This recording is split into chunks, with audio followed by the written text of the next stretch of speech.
आइए हम लोग दूसरा पार्ट देखें, खंड ख, घनानंद के पद। तो अति सुधो स्नेह को मार्ग है, जहाँ नेक सयानप बांक नहीं। कवि घनानंद इन पंक्तियों में ये बताना चाह रहे हैं कि अति सुधो बहुत ही सीधा। सुधो मतलब सीधा। अति का मतलब जानते हो ना, चरम सीमा, मतलब बहुत ही ज्यादा। बहुत ही सुधो यानी बहुत ही सीधा।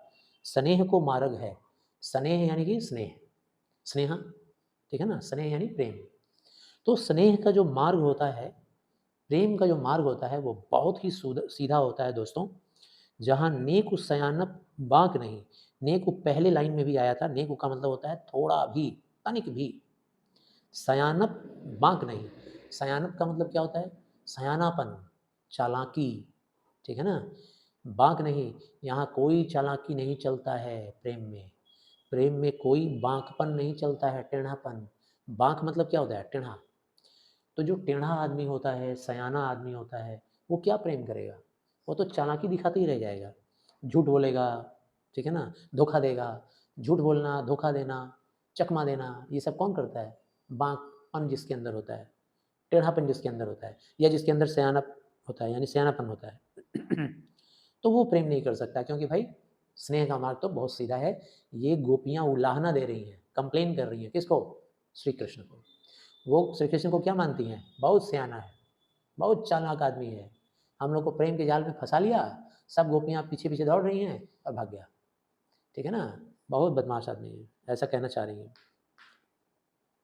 तहाँ सांचे चले तज आपन पौ, झिझके कपटी जे निशांक नहीं। ये प्रेम तो ऐसा रास्ता है, प्रेम का मार्ग जो होता है वो ऐसा रास्ता होता है, तहाँ सांचे चले, यहाँ सिर्फ सच चलता है। सत्यवादी लोग ही प्रेम कर पाते हैं। जिनका हृदय सत्य हो, जिनका दिमाग सत्य हो, जिनकी बोली में सत्य हो, वही लोग प्रेम कर सकते हैं। तज यापन पाओ, जिनके अंदर ये योग्यता हो कि वो अपने अंदर का अहम को खो दें, तज दें। तज दें मतलब त्याग दें, ठीक है ना। आपन पाओ का मतलब क्या होता है? अहंकार। अपने अंदर अहंकार को त्याग दें। दो प्रेमी जो होते हैं, अगर मान लो एक बोलेगा, जब ये बोलेगा तभी हम इससे बोलेंगे, जब ये बोलेगी तभी बात करेंगे, ऐसे थोड़ी ना प्रेम होता है। तो अहंकार हो गया, हम अपने आप को बड़ा साबित करना चाह रहे हैं, सामने वाले को छोटा। तो ऐसा अपन आपन पाओ यानी ऐसे अहंकार को त्याग कर जो सच्चे रास्ता पर चलता है वही प्रेम कर पाता है। झिंझके कपटी जे निशांक नहीं। और जो कपटी होते हैं, धोखेबाज होते हैं, उनके अंदर तो झिझक होती है भाई। झिझक का मतलब क्या होता है? हेजिटेशन। उनके अंदर तो हेजिटेशन होती है, झिझक होती है।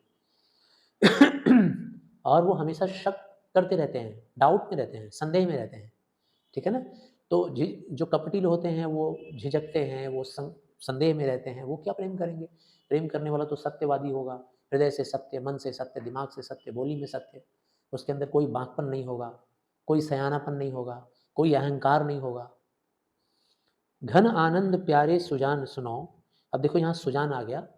घनानंद जो कवि हैं उनकी प्रेमिका थी सुजान, लेकिन यहाँ जब जब सुजान आएगा तो आपको मान लेना है श्री कृष्ण।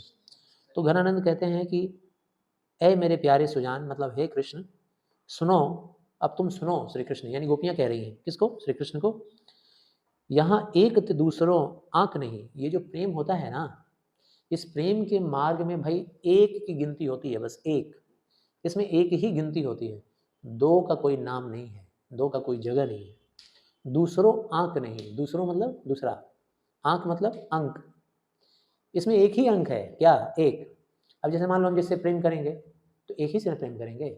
मॉडर्न फैशन रहेगा भाई कि बहुत सारा है, फैशन चल रहा है, बहुत सारा है, एक तरफ बात कर रहे हैं, एक साथ 10-10 जगह हैंडलिंग कर रहे हैं मैटर। तो वो नहीं, ऐसा नहीं होना चाहिए। तो एक ही इसमें जगह है, दूसरा अंक नहीं है, ठीक ना। एक ही हृदय होना चाहिए, एक बात होनी चाहिए, एक इरादा होना चाहिए, एक वचन होना चाहिए, दो दो नहीं, झूठी बात नहीं होनी चाहिए। तुम जब अपने आप को दोहरा रूप में दिखलाओगे तो उसी को एक तो हिंदी में गाली होती है, कहा जाता है दोगलापन, कहा जाता है ना। तो आदमी जब दो दो चेहरे दिखलाता है, इंग्लिश में ही बोलते हैं डबल फेसेड मैन, दो चेहरे हैं उसके, ठीक है। लोग कहते हैं I hate that bloody double facet person, उस दो चेहरे वाले आदमी को हम पसंद नहीं है। तो यहाँ भी गोपियाँ यही कह रही हैं कि प्रेम तो ऐसा मार्ग है जिसपे सिर्फ एक ही गिनी जाती है, दो नहीं, दूसरों आँख नहीं। तुम कौन धौ पाठी पढ़े हो लला। गोपियाँ कह रही हैं, हे कृष्ण तुम कौन सी पाठी पढ़े हो? पाठी मतलब पाठ, लेसन। कौन सा लेसन तुम पढ़े हो? बड़े चालाक हो तुम, बड़े सयाने हो, बहुत बड़ा पाठ पढ़ लिए हो तुम। लला, लला यानी किसको बोला गया है? श्री कृष्ण को। मन लेहु पे देहु छटाक नहीं। मन लेहु पे देहु छटाक नहीं मतलब देखो यहाँ पर मन जो है ना, वो मन दो अर्थ में इस्तेमाल किया गया है, ठीक है ना। एक ही शब्द के साथ दूसरा भी चिपका हुआ है, श्लेषा अलंकार है यहाँ पर, ठीक है ना। तो मन लेहु, यहाँ मन एक है मात्रा वाला मन, और एक मन ये मन है हृदय वाला मन। मात्रा वाला मन क्या होता है? तुमने सुना होगा, 2 मन गेहूं दे दो, 2 मन चावल दे दो, ठीक है ना। मन एक बहुत बड़ा क्वांटिटी होता है, ठीक है ना। 1 मन धान दे दो, 1 मन चावल दे दो, ठीक है। तो मन लेहू पे देहू छटाक नहीं, तो तुमने हमारा मन तो ले लिया, वो भी कितना मन लिया हमसे? हमसे पूरा मन भर का मन ले लिया। जैसे मन भर का गेहूं लिया जाता है, मन भर का चावल लिया जाता है ना, मन भर का दाल लिया जाता है। तुमने मन भर का हमारा मन ले लिया, इतना भर भर के हमारा ले लिया। पै देहू छटाक नहीं, लेकिन उसके बदले में प्रेम में कुछ तो लेन देन होता है ना। और बाकी चीज का लेन देन ना हो, स्नेह का तो लेन देन होगा, प्रेम का तो लेन देन होगा।